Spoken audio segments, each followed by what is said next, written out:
everybody. I'm from India, Hyderabad, and from robotics. And if you want the LED to turn on, first we should take the Microbit Robo Brain and the LED next, and do the connections really neatly and careful. And hold the Microbit Robo Brain. So, if we press A button, the LED will turn on. Look. And if we press B button, the LED will turn off. Look. Turn on, turn off, turn on, turn off. Okay. Do you know how to do the connections for these? I'll show you. Just go to the scratch over here and this scratch.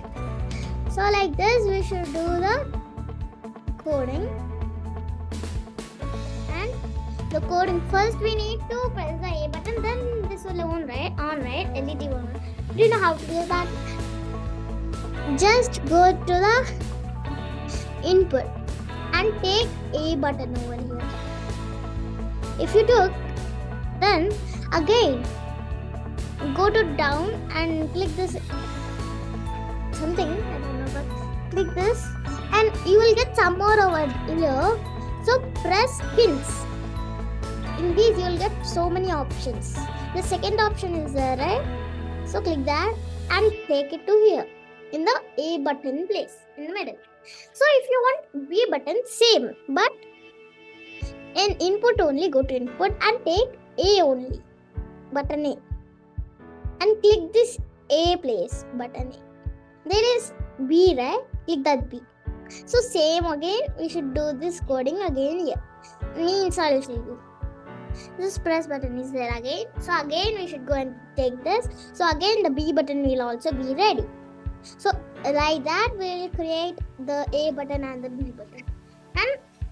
And in the download button will. So just download it. So like this it will come. So again, just if it's done, just click the A button. Done. It's easy, right? So easy. And click the B button.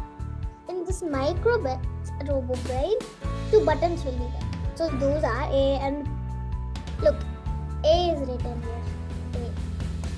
A. B is written here. So like that, we will create the LED light. So do the connections really careful and hold the Microbit brain really careful because it's so lightweight. If we press it hardly, the pieces are there back side, right? So those will come out. So like these, we will do the A button on and B button off. Okay, bye.